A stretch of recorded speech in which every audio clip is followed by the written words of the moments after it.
Hello everyone. आज मैं बना रही हूँ कार के लिए डैशबोर्ड। यहाँ मैंने पहले स्टेप में 4 अलग अलग कलर के रेजिन लेके उसको 3 इंच के कोस्टर मोल्ड में डाल के सेट कर लिया। उसके बाद मैंने गोल्ड स्टिकर्स जो कि मंत्रा वाले हैं, आप कोई भी ले सकते हैं, मैंने 4 अलग अलग मंत्रा स्टिकर्स लेके उसमें पहले स्टिक कर दिया। उसके बाद मैं रेजिन लेके फाइनल कोट कर रही हूँ उसके ऊपर। अभी जैसे ये ड्राई हो जाएगा फिर मैं इसको उस मोल्ड से बाहर निकाल लूँगी।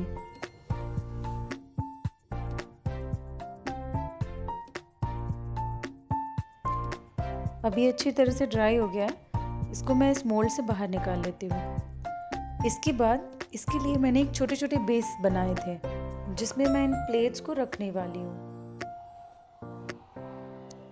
अभी मैं कोई भी एक अच्छा सा ग्लू लेके इसको पहले लगा लूँगी और इसके बेस में पहले ही स्टिक कर लेंगे। इससे क्या होगा कि जब रेजिन इसमें डालूँगी मैं तो ये मूव नहीं होगा। जैसे ये स्टिक हो जाएगा मैं इसमें कुछ क्राफ्ट स्टोन्स डाल के, आप अपनी पसंद की कोई भी चीज़ डाल सकते हैं। बेस भी आप अपने पसंद से कोई भी कलर का बना सकते हैं। मैंने वाइट कलर का बनाया है।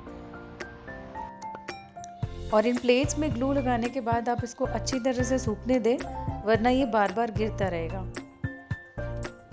और जैसे ही आप इसका डिज़ाइन सेट कर लेते हैं, स्टोन सेट कर लेते हैं, इसके बाद एक ट्रांसपेरेंट कोट रेजिन इसके ऊपर अप्लाई करना है ताकि अच्छी तरह से सूख जाए। और जैसे ही इसमें हम रेजिन का कोट कर देते हैं, इसको पूरी तरह से सूखने के लिए छोड़ देना है। और एक बार जब ये सेट हो जाता है उसके बाद इसको निकालना है।